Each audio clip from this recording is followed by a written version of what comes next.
नमः संस्कृता साथियों, मैं पुष्पा यादव आप सभी साथियों का अपने चैनल अच्छे संस्कृतम में हार्दिक स्वागत करती हूँ। साथियों, हम अध्ययन कर रहे हैं संस्कृत व्याकरण प्रवेशिका, जो डॉक्टर बाबूराम सक्सेना की पुस्तक है। उसी के आधार पे कारक विचार में हमने कर्ता कारक प्रथमा विभक्ति के सभी सूत्रों का अध्ययन कर लिया। कर्म कारक द्वितीय विभक्ति के हमने सभी सूत्रों का अध्ययन कर लिया। आज हम साथियों तृतीय विभक्ति करण कारक का अध्ययन करेंगे। तृतीय विभक्ति करण कारक जिसका चिन्ह है से द्वारा। तो बाबूराम सक्सेना पेज संख्या 194 पे हमारा सूत्र है करण कारक तृतीय विभक्ति का पहला साधकतम करणम। साधकतम करणम सूत्र हमारा क्या कहता है, आइए हम इसको देखते हैं। साधकतम करणम, पहले तो ये समझिए करण कारक का संज्ञा सूत्र है। ये साधकतम करणम करण कारक का संज्ञा सूत्र है। साधकतम में तमप प्रत्यय जुड़ा हुआ है। साधकतमम में कौन सा प्रत्यय जुड़ा हुआ है? तमप प्रत्यय जुड़ा हुआ है। अब साधकतम करणम की परिभाषा क्या है कि साधकतम करणम कर्ता अपने कार्य की सिद्धि में जिसकी सबसे ज़्यादा सहायता लेता है उसी की करणम कर्ण संज्ञा होती है। सूत्र हमारा साधकतम करणम क्या कर रहा है? कर्ता अपने कार्य की सिद्धि में जिसकी सबसे ज़्यादा सहायता लेता है उसी की कर्ण संज्ञा होती है। और जिसकी कर्ण संज्ञा होती है उसमें कौन सी विभक्ति लगती है? तृतीया विभक्ति लगती है। जैसे यहाँ हम इसकी परिभाषा लिख देते हैं हिंदी में कि कर्ता जो है, कर्ता क्या है? किसी कार्य को करने वाला व्यक्ति ही कर्ता कहलाता है। कर्ता अपने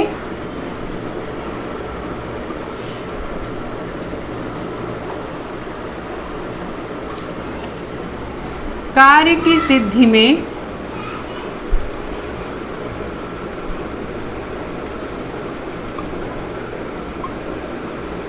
जिसकी सबसे अधिक सहायता लेता है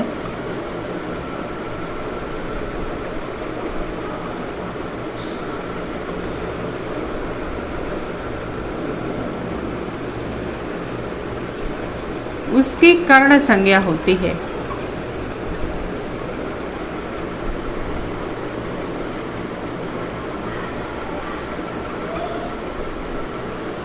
और ये संज्ञा सूत्र है। साधकतमम में तमप प्रत्यय जुड़ा हुआ है। कौन सा प्रत्यय? तमप प्रत्यय है। साधकतमम में तमप प्रत्यय है कि कर्ता अपनी कार्य की सिद्धि में जिसकी सबसे अधिक सहायता लेता है उसकी कर्ण संज्ञा होती है। जैसे हम उदाहरण के द्वारा समझते हैं, जैसे हमारा उदाहरण है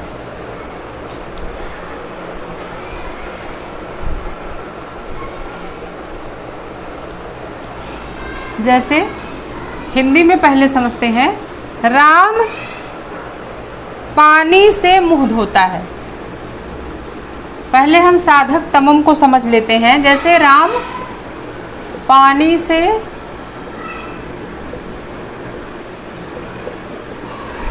मुंह धोता है, ये हमारा वाक्य है। अब हम इसमें देखेंगे साधक तमम करणम क्या है। ये सूत्र हमारा कहता है जो करता है किसी भी कार्य को करने में या किसी भी कार्य के सिद्ध करने में, सफल करने में जिससे सबसे ज़्यादा सहायता लेता है उसी की कर्ण संज्ञा होती है। तो जैसे यहाँ वाक्य है राम पानी से मुंह धोता है। अब इसमें कर्ता कौन है? राम है। कार्य को, किसी भी कार्य को करने वाला व्यक्ति क्या कहलाता है? कर्ता कहलाता है। साथियों, इसमें राम करता है। अब राम करता है, क्रिया क्या है? धोना। क्रिया क्या है? धोना। धोता है, क्या धोता है? मुंह को धोता है। कर्ता राम, धोना क्रिया है। अब अगर प्रश्न किया गया क्या धो रहा है राम, तो मुंह को धो रहा है। तो मुंह जो है कर्म हो गया। और किससे धो रहा है? पानी से धो रहा है। पानी से धो रहा है। तो राम कर्ता हो गया, धोना क्रिया है, मुंह कर्म है और पानी से जो है क्या है? ये करण हो गया। पानी से क्या कर रहा है? मुंह को धो रहा है। तो राम काम को करने वाला यहाँ कौन सा व्यक्ति है? राम है। राम कौन सा काम कर रहा है? अपने मुंह को धो रहा है। धोने का काम कर रहा है। किसको धोने का काम? मुंह को धोने का काम कर रहा है।